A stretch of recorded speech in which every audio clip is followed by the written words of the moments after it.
امریکہ تو دور ہے، کچھ فاصلے پہ ہے، لیکن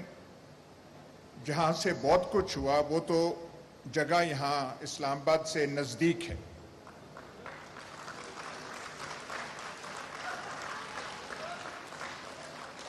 آپ بے شک یہ ڈونلڈ لو فلانا فلانا نام لیں، لیکن جو جانتے ہیں آپ کی دل بھی گواہی دیتا ہے یہاں پہ ہوا کچھ اور ہے۔ لیکن سوال یہ ہے، ڈیموکریٹک گورنمنٹ ہو یا نان ڈیموکریٹک گورنمنٹ ہو، ایک آدمی، اس کے گرد دو تین آدمی اور ہوں، اور کسی وجہ سے، کسی بنا سے کوئی ذہن میں سوچ ہو، ذہن میں خلل ہو، اور وہ دو تین انسان، اس سے زیادہ نہیں،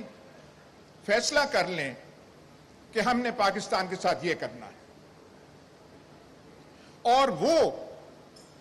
پھر سارا کوریوگراف کریں، آرکسٹریٹ کریں۔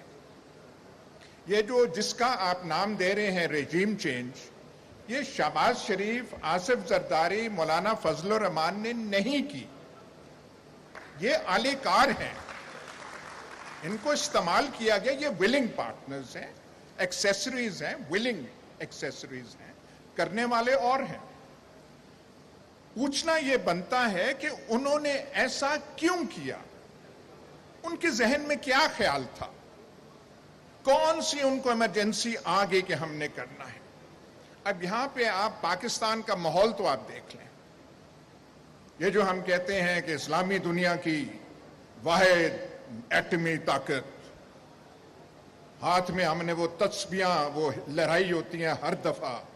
کبھی ریاست اس کی بات کرتے ہیں، اس کی حالت ہماری یہ ہے کہ جو یہاں فیصلہ کرنے والے ہوتے ہیں ان کے ذہنوں میں ایسے خیال